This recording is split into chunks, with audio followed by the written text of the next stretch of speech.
Have joining us right now the man behind Naya Jeevan, and his name is Hasan. Hello Ashar, good morning, how are you? Assalamualaikum Huma, very well, thanks for having me on the show. Great. Ashar, if you could tell us for the benefit of our viewers what exactly Naya Jeevan does. So Naya Jeevan is a social enterprise or a social business, and we believe that every Pakistani, whether they are a maid or a babysitter or a factory worker or working in a salon or a spa, each one of them and their children should have access to quality healthcare. So every day we provide thousands of these low-income families, whether they're the waiters in espresso cafes or the security guards in Avari hotels or the contract workers in Unilever, access to our Naya Jeevan health plan. And that gives them access to over 150 hospitals nationwide, and also gives them access to 24/7 medical consultation through our in-house team of doctors. The reason why we do this is because what we've observed in society is that a single major medical event, like a heart attack, a stroke, a major pregnancy complication, can totally decimate a family, a low-income family such as that of a maid. And so this is something that, major medical catastrophes can precipitate generational poverty, and we want to really tackle poverty at its root causes. Ashar, that is indeed a very noble cause that you have picked up. Now, I was going through your website and it says Naya Jeevan believes that philanthropy should not be a transient ad hoc event. Instead, it should be institutionalized as a fully integrated part of our society. So do you do this on your own, Naya Jeevan, or who are your partners in this? Sure. So as the website implies, this is not something that we can do on our own, and so it does require a lot of synergy and partnerships across a variety of stakeholders. And what we do is we engage corporate partners, Unilever, GSK, Pfizer, to name a few. We engage NGO partners like LRBT, Garwane Hayat, etc. And we form this if you want to think of it, a ecosystem of social transformation. And the idea is that philanthropy should not take place in silos, and that social services should not be provided in silos, but that they should be provided in a total ecosystem, so that a child who's going to school, they and their family have access to healthcare, they also have access to economic opportunity, they have access to financial services, and so over time that family will then be brought out of poverty into the middle class. Ashar, so how does this insurance work? I understand this is for low-income families. So when we say low-income, what is low-income in your mind?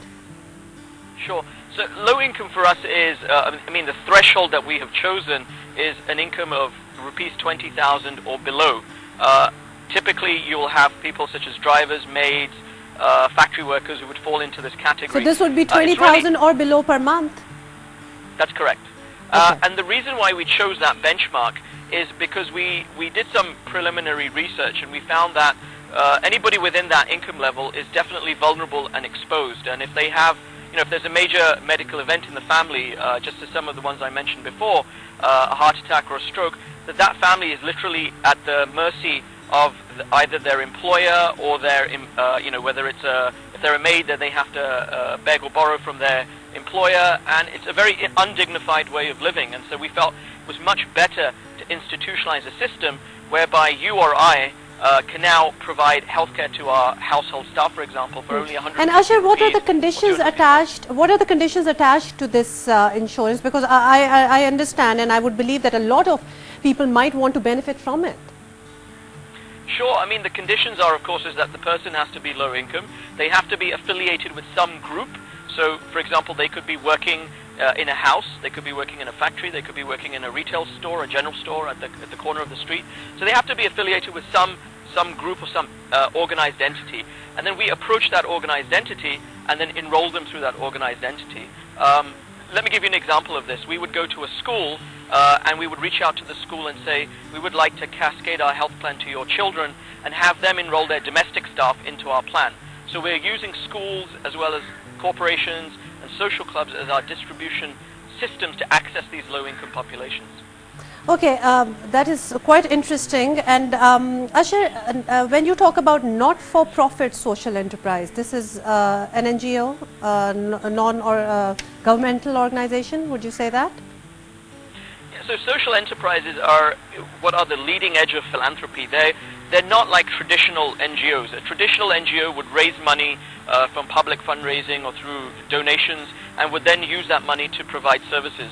What social enterprises do is different. Social enterprises are social businesses. They're supposed to, over time, become completely independent of grants and public donations. So they become self-sustainable and therefore they can grow and scale to national scale or international scale.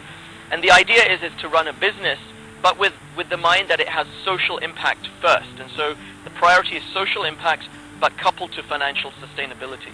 So when we look at the business aspect of it, because in Pakistan, when we talk about business, it's all about making money. And naturally there is, as you say, a social aspect, attached to it. So the primary thing is to help out the people, or is it to actually, become a bigger business or an enterprise? So what we've seen is that the model of what we call cutthroat capitalism, which is the model that has been used in Pakistan for many, many years, has really failed. It's failed on Wall Street as well in the US, and so cutthroat capitalism just doesn't cut it. Also, on the complete extreme of that, just traditional mom-and-pop philanthropy also has not brought about the kind of social change that is necessary to address problems of the scale that we see in Pakistan.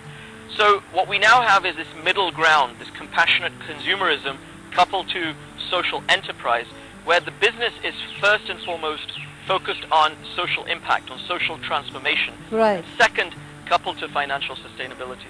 Great. Asher, you're doing a great job. And when did this start? Because we would like to know how many people at the moment are benefiting from it. Sure. So, Huma, we launched this in 2009. And as of today, alhamdulillah, we have close to 11,000 beneficiaries and are growing fairly rapidly. We're constantly reaching out through corporations, through schools. I would encourage your viewers, certainly the mothers who are at home, who have employed lots and lots of maids and babysitters, that they can actually transform the lives of these women, these babysitters or these maids, and their families by giving them the gift of healthcare.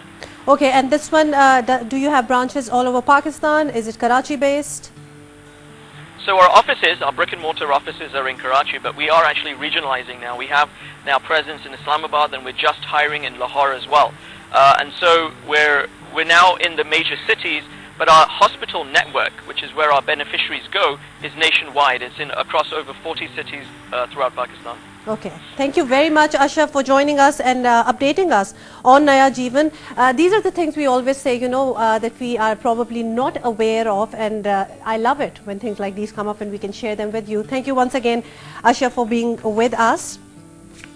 We are going to put up Naya Jeevan's website on our Facebook page, as I always say, and whether you take advantage from it or not, whether you feel the need to help other people or not, do go through it so you know exactly what we are talking about, and I'm sure it will give birth to different ideas of what you might be able to do as well.